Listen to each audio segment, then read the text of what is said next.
ओ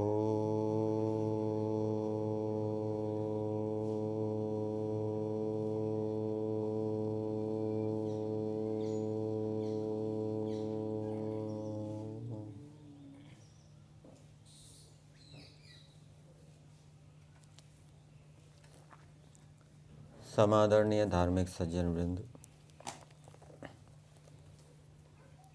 वेद के एक मंत्र में बताया गया है कि जैसे दुधारू गायें मनुष्यों को तृप्त करती हैं, ऐसे ही ईश्वर के उपासक साम गानों से, ऋग्वेद की स्तुतियों से और भक्ति पूर्वक ईश्वर की आज्ञा पालन से, प्रेम पूर्वक ईश्वर की आज्ञा का पालन करने से वे परमेश्वर को तृप्त करते हैं। और फिर तृप्त हुआ परमेश्वर क्या करता है? एक मंत्र में दिया है, इंद्रेण रोचना दृल्हानि दृंहितानि च स्थिराणि। जो उपासक के पहले से दृढ़ दीप्तियां हैं, ज्ञान है, उस ज्ञान को परमेश्वर और दृढ़ कर देता है।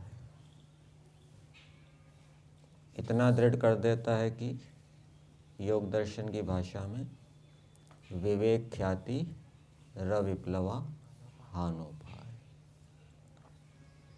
तृप्त हुआ परमेश्वर उपासक के ज्ञानों को दृढ़ कर देता है। तृप्त हुआ परमेश्वर अनेक प्रकार की भेंटें उपासक को प्रदान करता है, भेंट स्वरूप। उत्साह देता है, ज्ञान विज्ञान देता है, पराक्रम देता है। और परमेश्वर से जो भेंटें उपासक को प्राप्त होती हैं, उपासक उन भेंटों का क्या करे? वो भेंटें उपासक ईश्वर को ही अर्पित कर देवे। हे परमेश्वर, आपने ये मुझे भेंटें दी हैं, ये आपको ही अर्पित है। अर्थात ईश्वर ने जो विद्या दी उसको ईश्वर के ही अर्पित कर दे। अर्थात ईश्वर की आज्ञा के अनुसार उस विद्या का उपयोग करें। ईश्वर ने बल दिया तो हम उस बल को ईश्वर के अर्पित कर दें। अर्थात ईश्वर की आज्ञा अनुसार संसार के हित के लिए, प्राणियों के कल्याण के लिए उस बल का उपयोग करें। तो ईश्वर की आज्ञाओं को जानना आवश्यक है। बिना ईश्वर की आज्ञाओं को जाने हम ईश्वर को तृप्त नहीं कर सकते, और ईश्वर तृप्त नहीं होगा तो ईश्वर से हमें भेंटें नहीं प्राप्त होंगी, ईश्वर हमें वरदान नहीं देगा। और ईश्वर की आज्ञाओं को जानने के लिए यजुर्वेद के अंदर प्रमुखता से कर्मों का विधान किया गया है। आज मंत्र संख्या 15 का स्वाध्याय किया गया है। मंत्र है, ईडायास्त्वा पदे वयम नाभा पृथिव्या अधि जात वेदो नि धीमहि अग्ने हव्याय वोढवे। इस मंत्र की भूमिका में दिया है, कैसा मनुष्य राज्य के अधिकार पर स्थापित करने योग्य है। कैसे मनुष्य को राजा बनाना चाहिए, कैसे मनुष्य को राज्य का अधिकार देना चाहिए, ये इस मंत्र के अंदर बताया है। और सत्यार्थ प्रकाश के छठे समोल्लास में भी राजा कैसा होना चाहिए, वहाँ पर मनुस्मृति के कुछ श्लोक दिए हैं, उनके अर्थ में पढ़ता हूँ।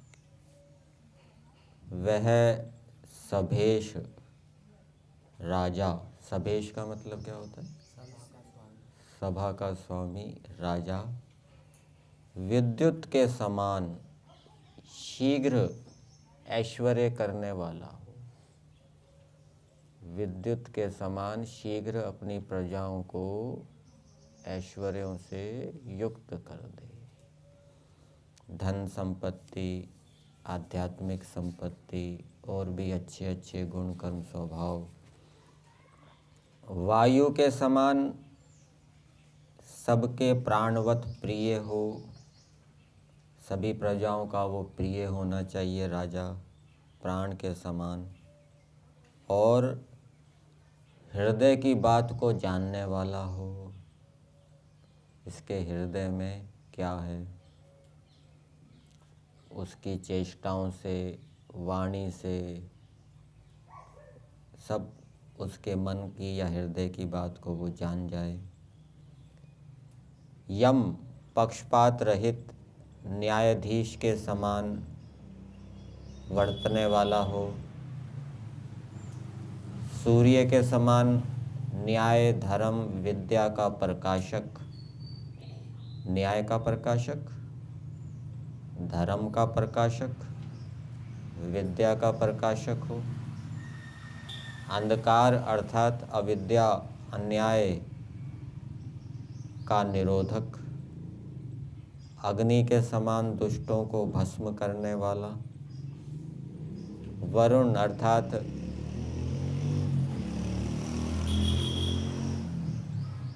बांधने वाले के सदृश दुष्टों को अनेक प्रकार से बांधने वाला, चंद्रमा के तुल्य श्रेष्ठ पुरुषों को आनंद देने वाला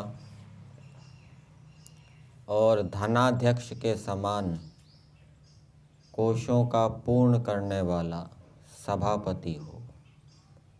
और भी बताया श्लोक में, वह सभापति सूर्यवत, सूर्य के समान प्रतापी, सबके बाहर और भीतर मनों को अपने तेज से तपाने वाला, जिसको पृथ्वी में करड़ी दृष्टि से देखने को कोई भी समर्थ ना हो, ऐसा राजा होना चाहिए। और फिर एक और बताया, और जो अपने प्रभाव से अग्नि, वायु, सूर्य, सोम, धर्म प्रकाशक, धनवर्धक, दुष्टों का बंधन करता, बड़े ऐश्वर्य वाला होवे, वही सभाध्यक्ष सभेश होने के योग्य है। और यहाँ पर मंत्र के भावार्थ में हमें इसका उत्तर मिलेगा, कैसा मनुष्य राज्य के अधिकार पर स्थापित करना चाहिए। तो इसका हम भावार्थ पढ़ते हैं। हे विद्वान राजन, जिस अधिकार में आपको हम लोग स्थापित करें, उस अधिकार को धर्म और पुरुषार्थ से यथावत सिद्ध कीजिए। मनुष्य का स्वभाव ये बताया जाता है कि जब उसके पास बहुत अधिक धन संपत्ति आदि हो जाती है तो वो आलसी हो जाता है, प्रमादी हो जाता है। तो धन संपत्ति ऐश्वर्य प्राप्त करने के बाद भी जो मनुष्य पुरुषार्थी बना रहे, विकार उत्पन्न जिसके अंदर ना हो, ऐसे मनुष्य को राजा बनाना चाहिए। सत्यार्थ प्रकाश के 11वें समोल्लास में दिया है कि परमात्मा की सृष्टि में अभिमानी, अन्यायकारी, अविद्वान लोगों का राज्य बहुत दिन नहीं चलता। मतलब कि जो धन संपत्ति, अधिकार, ऐश्वर्य को प्राप्त करके अभिमानी हो जाते हैं, अन्यायकारी हो जाते हैं, उनका राज्य बहुत दिन नहीं चलता। तो बहुत दिन चलने वाला राज्य हो तो ऐसा मनुष्य राजा बनाना चाहिए जो धन संपत्ति, अधिकार को प्राप्त करके भी विकार को प्राप्त ना हो, अभिमान ना करने लग जाए, अन्याय ना करने लग जाए। फिर आगे दिया, और यह संसार की स्वाभाविक प्रवृत्ति है कि जब बहुत सा धन असंख्य प्रयोजन से अधिक होता है तब आलस्य, पुरुषार्थ रहितता, ईर्ष्या, द्वेष, विषयासक्ति और प्रमाद बढ़ता है। तो राजा ऐसा बनाना चाहिए कि बहुत धन बढ़ जाए राज्य का, फिर भी वो प्रमाद ना करे, आलस्य ना करे, पुरुषार्थी बना रहे। भावार्थ में दिया है ना, धर्म और पुरुषार्थ से उसको यथावत सिद्ध कीजिए, उस अधिकार को वो धर्म और पुरुषार्थ से सिद्ध करे।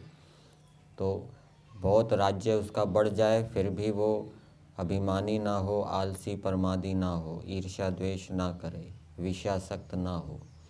भौतिक ऐश्वर्य की बात है। आध्यात्मिक ऐश्वर्य बढ़ने पर भी ऐसा ही होता है। योग दर्शन के अंदर बताया है, स्थानीय उपनिमंत्रण संग समया अकर्णम। आध्यात्मिक ऐश्वर्य बढ़ता है, संप्रज्ञा समाधि प्राप्त होती है, तब व्यक्ति अभिमानी हो सकता है, आसक्त, विषयासक्त हो सकता है। आध्यात्मिक ऐश्वर्य में भी सावधान किया गया है।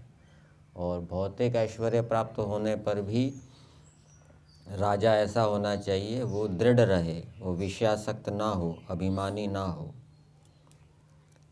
तो यहाँ दिया है, यह संसार की स्वाभाविक प्रवृत्ति है कि जब बहुत सा धन असंख्य प्रयोजन से अधिक होता है तब आलस्य, पुरुषार्थ रहितता, ईर्ष्या, द्वेष, विषयासक्ति और प्रमाद बढ़ता है। इससे देश में विद्या, सुशिक्षा नष्ट होकर दुर्गुण और दुष्ट व्यसन बढ़ जाते हैं, जैसे कि मद्य, मांस सेवन, बाल्यावस्था में विवाह और मलेच्छ आचार आदि दोष बढ़ जाते हैं। और फिर आगे दिया, और जब युद्ध विभाग में युद्ध विद्या, कौशल और सेना इतनी बढ़े कि जिसका सामना करने वाला भूगोल में दूसरा ना हो, तब उन लोगों में पक्षपात, अभिमान बढ़कर अन्याय बढ़ जाता है।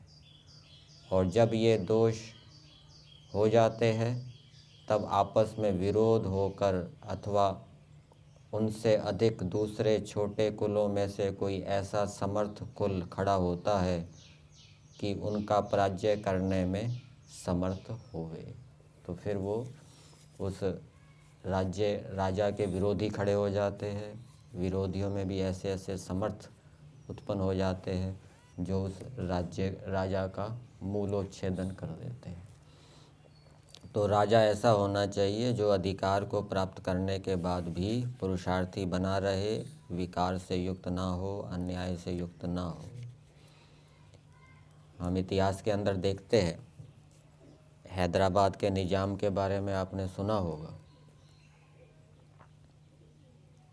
कश्मीर के बाद भारत में सबसे बड़ी रियासत हैदराबाद की बताई गई और सबसे अधिक धन उसके पास था। इतना धन था, ऐसा बताते हैं कि ब्रिटेन की सारी भूमि को नोटों से भर दिया जाए, इतने नोट थे उसके पास। तो निजाम के राज्य में 81% हिंदू थे, 10% मुसलमान थे। और राजा कौन था? मुसलमान। लेकिन वहाँ के जो मुसलमान थे वो अब सब अपने आप को राजा समझते थे और हिंदुओं को शासित समझते थे कि ये तो हमारे द्वारा शासन किए जा रहे हैं। और प्रजा के साथ अन्याय किया जाता था। जो आर्य प्रजा थी उनके साथ अन्याय किया जाता था, उनको अनुमति नहीं दी जाती थी जो धर्म के जो जुलूस आदि हैं, हवन आदि करने की अनुमतियाँ नहीं की जाती थी। हैदराबाद की भाषा कौन सी थी? तेलुगु, लेकिन उर्दू पढ़ाई जाती थी, जिससे कि जो बाहर से आने वाले उपदेशक हैं उनकी भाषा को ना समझ पाए। तो इस प्रकार से उस निजाम ने अत्याचार किया, अन्याय किया, तो फिर आर्य उसके विरोध में खड़े हो गए। निजाम को अभिमान था कि ये तो आर्य निर्बल हैं, निर्धन हैं, ये क्या करेंगे, हाथी के सामने चींटी क्या कर सकती है। लेकिन सृष्टि क्रम बताया जाता है कि चींटियाँ भी कभी कभी हाथी के ऊपर हावी हो जाती है, उसका विनाश कर देती है। तो फिर आर्यों ने सत्याग्रह किया और फिर हैदराबाद के निजाम को घुटने टेकने पड़े। तो राजा धन संपत्ति ऐश्वर्य को प्राप्त करके भी अन्याय ना करे, अभिमान से युक्त ना हो, नहीं तो प्रजा विरोधी हो जाएगी और उसको उखाड़ फेंकेगी। मंत्र के पदों को देखते हैं।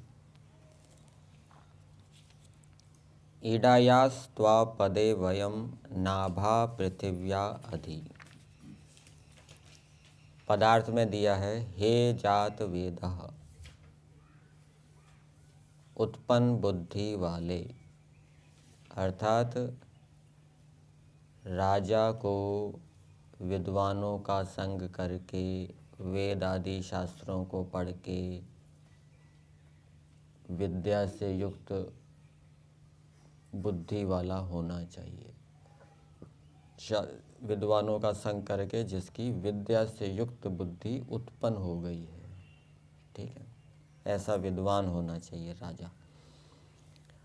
फिर आगे दिया अग्नि, अग्नि के तुल्य तेजस्वी होना चाहिए। माफियों से, चोर डाकुओं से वो डरने वाला ना हो, उनके सामने घुटने टेकने वाला ना हो। हाँ जी, आप जो करते हो करो। साहसी होना चाहिए, निर्भीक होना चाहिए, उनको डराने वाला होना चाहिए, उनकी धमकी से डरने वाला नहीं होना चाहिए। इतिहास के अंदर आप देख लीजिए, श्री कृष्ण जी ने, वो भी क्षत्रिय थे, किस किस का उन्होंने वध किया। कंस को मारा, जरासंध को मारा, शिशुपाल को मारा, जयद्रथ को मारा। ऐसा होना चाहिए। रामचंद्र जी के विषय में भी आता है, उन्होंने अकेले ही कितने राक्षसों को मारा था, खरदूषण आदि 14,000 राक्षसों को, ऐसा बताते हैं उन्होंने मारा था। और रावण को किसने मारा? रामचंद्र जी ने मारा। तो राजा दुष्टों से डरने वाला नहीं होना चाहिए, साहसी पराक्रमी होना चाहिए, तेजस्वी होना चाहिए, दब्बू नहीं होना चाहिए, उनके सामने डर जाए, कांप जाए, ऐसा नहीं होना चाहिए। भाई आप जो करते करो।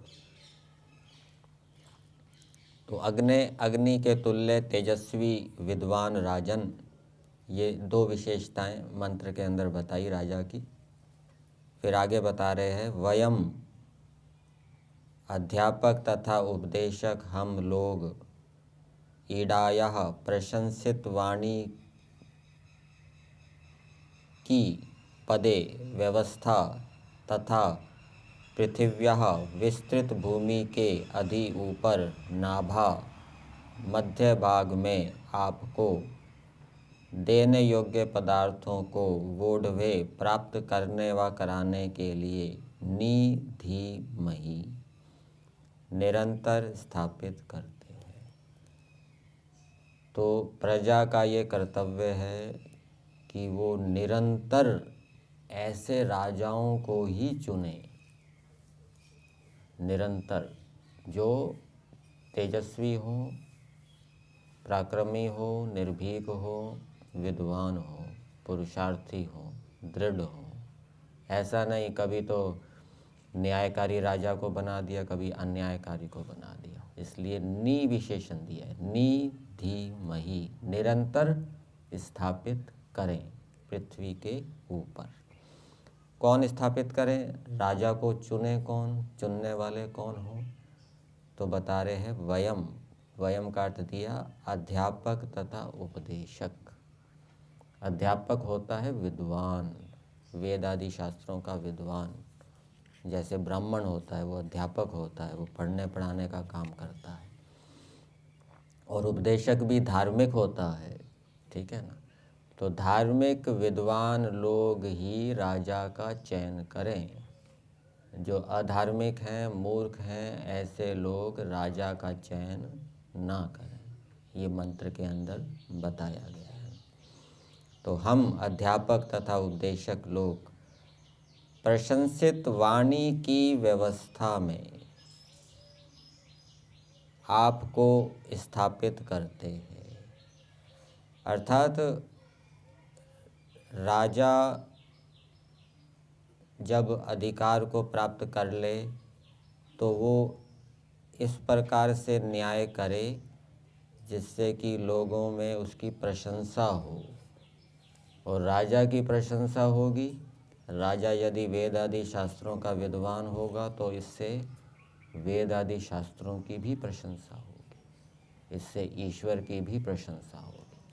और यदि राजा ईश्वर को मानने वाला है, वेद आदि शास्त्रों को जानने वाला है, और ये सब होते हुए भी वो अन्याय युक्त व्यवहार करके प्रजा को अप्रसन्न करेगा, अतृप्त करेगा, तो उसकी राजा की निंदा होगी, ये वेद वाणी की निंदा होगी, ये ईश्वर की निंदा होगी, ये ईश्वर का अपमान होगा।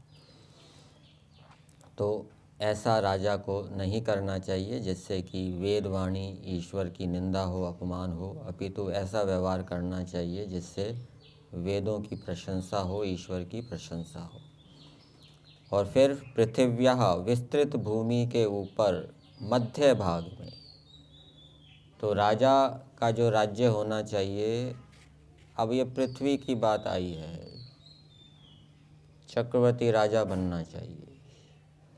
और चक्रवर्ती राजा बनने के बाद उस चक्रवर्ती राजा का राज्य कहाँ होना चाहिए? सारी पृथ्वी के बीच में होना चाहिए, जिससे कि वो सबके ऊपर नियंत्रण कर सके, सबको ठीक प्रकार से देख सके, पहुंच सके सबके पास।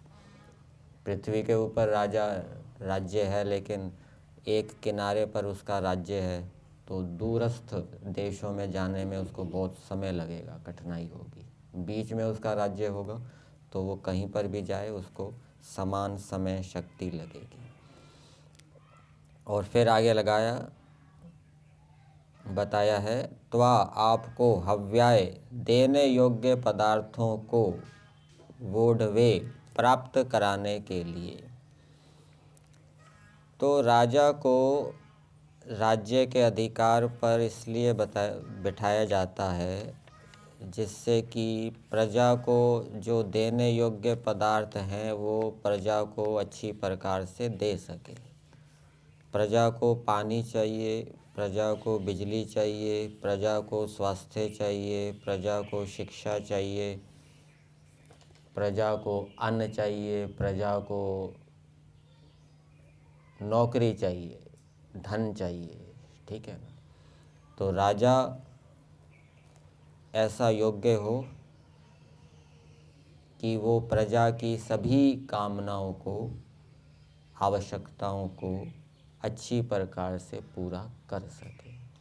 कहीं पर भी राज्य में, किसी भी गांव में, किसी भी नगर में बिजली का, पानी का या स्वास्थ्य सुविधाओं का अभाव नहीं होना चाहिए। तो ये है हव्याय वोढवे, देने योग्य पदार्थों को प्राप्त करने और कराने के लिए राजा बनाया जाता है, जिससे कि प्रजा की जो आवश्यकताएं हैं वो राजा उसको पूरा कर सके। क्योंकि राजा के पास शक्ति होती है, राजा के पास धन होता है, और वो प्रजाओं की आवश्यकताओं को पूरा कर सकता है और उस शक्ति और धन से। भावार्थ, हे विद्वान राजन, जिस अधिकार में आपको हम लोग स्थापित करें उस अधिकार को धर्म और पुरुषार्थ से यथावत सिद्ध कीजिए। तो यदि राजा स्वार्थी नहीं होगा, प्रजा का हित करने वाला होगा, तो प्रजा भी उससे प्रसन्न होगी और उसको बार बार चुनेगी, उसको आशीर्वाद देगी। और यदि राजा स्वार्थी होगा, केवल अपना परिवार, अपना धन बढ़ाने की सोचेगा, प्रजा की ओर ध्यान नहीं देगा, तो प्रजा के अंदर विरोध उत्पन्न हो जाएगा और वो उससे उसका राज्य छीन लेगी। तो ये नियम है, जो दूसरों के हित के लिए काम करता है तो दूसरे भी उसका हित चाहते हैं, और जो केवल अपना स्वार्थ चाहता है तो फिर दूसरा उसका विरोध करते हैं और उसको फिर उसके पद से हटा देते हैं। तो राजा को एक होता है अधिकार, एक होता है कर्तव्य। प्राय व्यक्ति अधिकार की सोचता है, कर्तव्य की नहीं सोचता। कर्तव्य का पालन हो चाहे ना हो, अधिकार चाहिए। और दूसरा व्यक्ति है जो अधिकार की इतनी परवाह नहीं करता, लेकिन कर्तव्य का पालन वो अच्छी प्रकार से करता है। तो जो अपने कर्तव्य का अच्छी प्रकार से पालन कर रहा है, उसको अच्छे अच्छे बढ़िया बढ़िया अधिकार मिलते हैं। और जो केवल अधिकार की सोचता है, कर्तव्य की ओर ध्यान नहीं देता, उसका वर्तमान अधिकार भी छीन लिया जाता है और वो अनेक प्रकार के दुखों से युक्त होता है। तो राजा को ऐसा होना चाहिए। मंत्र का संदेश मनुष्यों के लिए यही है कि मनुष्य ऐसे राजा को राज्य में स्थापित करें जो विद्वान हो, तेजस्वी हो, दुष्टों को रुलाने वाला हो और प्रजा में रुचि रखने वाला हो और प्रजा का पालन अच्छी प्रकार से करे। धन, ऐश्वर्य, सम्मान, अधिकार प्राप्त होने पर भी वो अपने कर्तव्य पर से डिगे नहीं, ऐसा मजबूत राजा होना चाहिए। ये तो आदि भौतिक अर्थ हो गया। अब इस मंत्र का अग्निपरक अर्थ भी होता है। जैसे हे जात वेदः, जात वेदः अग्नि को भी कहते हैं, ठीक है ना। अग्नि के अनेक नाम हैं, उसमें जात वेदः भी आता है। यज्ञ के मंत्र में बोलते हैं अयंत में आत्मा जात वेदस्तेने जस्व वर्धस्व चेद वर्धज। तो हे जात वेदः अग्नि, अग्नि को संबोधित करते हुए कहा जा रहा है कि हम लोग, हम कौन, अध्यापक और उपदेशक लोग, प्रशंसित वाणी की व्यवस्था में विस्तृत भूमि के ऊपर मध्य भाग में आपको देने योग्य पदार्थों को प्राप्त कराने के लिए निरंतर स्थापित करते हैं। तो जो द्विज हैं, जो विद्वान हैं, उनका ये कर्तव्य है कि वो निरंतर पृथ्वी के ऊपर मध्य भाग में अग्नि को स्थापित करें। ये जो यजुर्वेदी बनी हुई है, ये यज्ञशाला के बीच में बनी हुई है ना, किनारे पे नहीं बनी हुई ना। तो ये बीच में, यज्ञशाला के बीच में निरंतर अग्नि को स्थापित करें। किस लिए स्थापित करें? हव्य पदार्थों को, देने योग्य पदार्थों को प्राप्त कराने के लिए। हव्य डालते हैं, घी, सामग्री आदि, ये देने योग्य पदार्थ है। किनको देने योग्य है? दूसरे देवताओं को, वायु जल आदि देवताओं को देने के लिए हम इसको निरंतर स्थापित करते हैं। और स्थापित करने वाले कौन है? विद्वान, द्विज, ठीक है ना, जो विधि पूर्वक यज्ञ करेंगे और उसको स्थापित करेंगे। ये आदि दैविक अर्थ इसका हो जाएगा, अग्नि पर।